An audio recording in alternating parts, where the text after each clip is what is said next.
Así que cuando ya se juntaron en el Congreso Constituyente, muchas partes y muchos pensamientos de diferentes revolucionarios salieron a flote, por fin pudieron hablar y decir lo que querían, ya sea sobre la educación, sobre el trabajo, sobre los derechos humanos que necesitaban, la libertad de expresión, etcétera.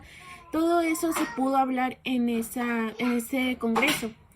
Y si bien hubo muchas discusiones, porque somos humanos, siempre queremos tener el poder, siempre queremos todo, somos egoístas, la verdad. Entonces, hubo discusiones muy acaloradas, pero al final se logró un acuerdo.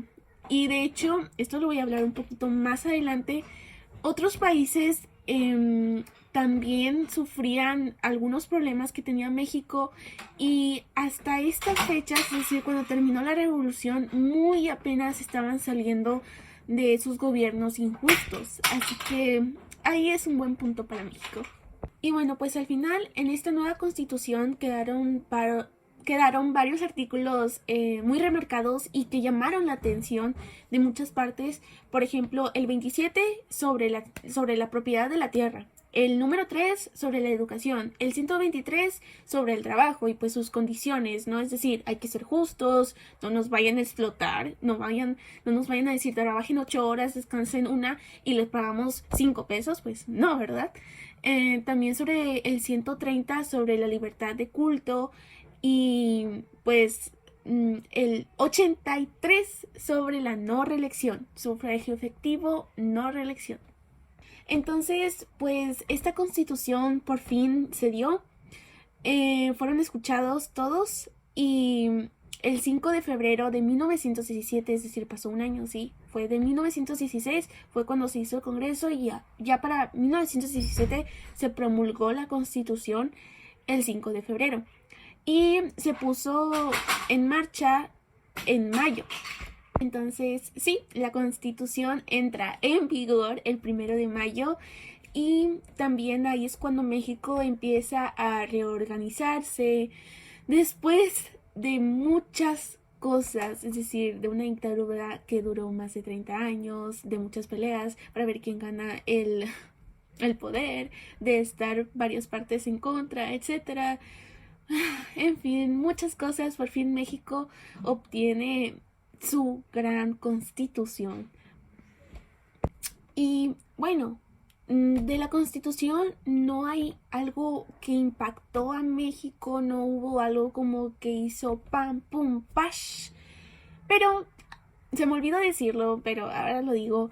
Venustiano Carranza se convirtió en presidente en 1916, en diciembre, mas sin embargo podemos decir que fue en 1917, no hay gran diferencia, y su presidencia duró hasta 1920, alrededor de unos 4 o 3 años por ahí, y murió por fuerzas de Álvaro Obregón.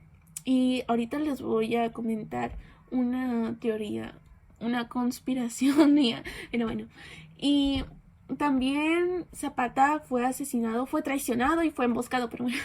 Zapata murió un año antes de Carranza, es decir, en 1919. Él murió por una traición, es decir, una persona era parte de otro grupo y se hizo pasar como que, me voy a hacer de tu grupo del sur. Y pues no, lo mató, fue una emboscada y quedó asesinado. Así que eso fue lo que sucedió. Un dato interesante, súper rápido, es que en 1919, cuando murió Zapata, lastimosamente, se creó el Partido Comunista Mexicano. Y esto es algo de lo que voy a hablar más adelante, sobre los partidos políticos y toda la cuestión, pero no hubo gran relevancia en este Partido Comunista, así que solamente lo menciono porque fue algo que sucedió, pero no hubo gran relevancia. Así que, dato curioso. Y bueno, mi conspiración conspiranoica fue de que murió Venustiano Carranza por fuerzas de Álvaro Obregón. Y como consecuencia fue Adolfo de la Huerta, otro Huerta. Estuvo Adolfo de la Huerta como presidente interino y después se dieron elecciones y ¡pum! De repente quedó electo Álvaro Obregón, y pues él estuvo de 1920 a 1924. Entonces ahí hubo como que algo medio extraño, fue como de que murió Adolfo de la Huerta y de repente Obregón. Entonces, bueno, en fin, cuestiones, solo cuestiones. Y bueno, pues ahora nos vamos a la sección de ¿y qué pasó después? Porque pues la revolución ya terminó, es decir, esto fue de 1910 a 1920 y pues ahora vamos de 1921 hasta 1930, por ejemplo. Y una cuestión fue que Villa murió, nuestro querido Villa murió y fue por fuerzas de Álvaro Obregón, otra vez, igual que Venustiano Carranza, sí, igual que él. Pues sí, lo mató Obregón por sus fuerzas, ya saben, y fue en 1923. Y en 1924, ya cuando se termina el gobierno de Obregón, entra Plutarco Elías Calles, quien también es una persona importante porque dio paso a los partidos políticos. Y bueno, para 1926, eso tiene que ver con Plutarco Elías Calles, pues él tenía una idea un poco extraña, quería reprimir a lo católico, a la iglesia, todo lo que tuviera que ver con la religión. Era como de que quiero reprimirlo, quiero eliminarlo, ya, eso ya no. Y obviamente esto desencadenó mucha furia en el pueblo y por eso empezaron a hacer esta guerra cristera, porque ellos querían su libertad de expresión, es decir, sabían que no querían regirlo como de que tienes que ser católico, tienes que ser de tal religión, pero sí querían vivirla, compartirla, alabarla, etcétera. Y Plutarco Elías Calles quería quitar eso. Era como de que ya no, ya no. Como que era una minoría, así que por eso.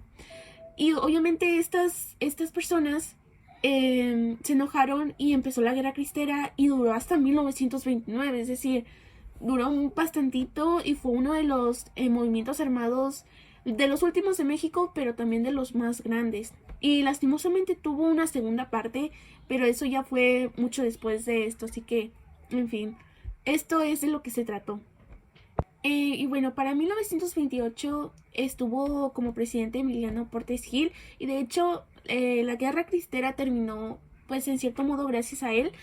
De hecho no sé si lo dije, pero el lema de esta guerra era Viva Cristo Rey, etc. Y logró terminarse gracias a él por unas cuestiones que hizo, pero como les dije tuvo una segunda parte más adelante. Y ya. Y bueno, algo importante que hizo Plutarco Elías Calles fue crear los partidos políticos. Y esto era con el fin de darle solución a los problemas de la política y de la ciudadanía, porque no se quería volver a repetir lo que pasó con Porfirio Díaz.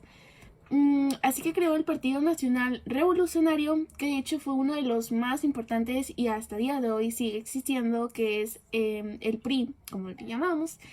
Y sí, tuvo muchos cambios de nombre, pero en fin, fue el partido más importante e incluso tuvo esta popularidad hasta el año 2000, es decir, fue el rey de todos, el mero bueno, y se creó en 1929. Y bueno, ya para terminar, en 1930 Pascual Ortiz es el que se vuelve el presidente de México.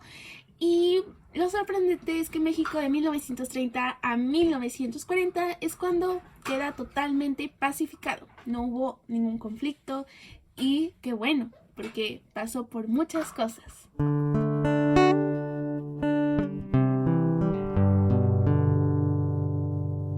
Respecto a mi anécdota personal, yo la saqué del canal Yolo Camotes y en ella explica varias anécdotas pequeñas sobre la revolución y elegí la de Francisco II, en la que conocemos a Francisco Villa también como Pancho Villa, pero su verdadero nombre es Doroteo Arango.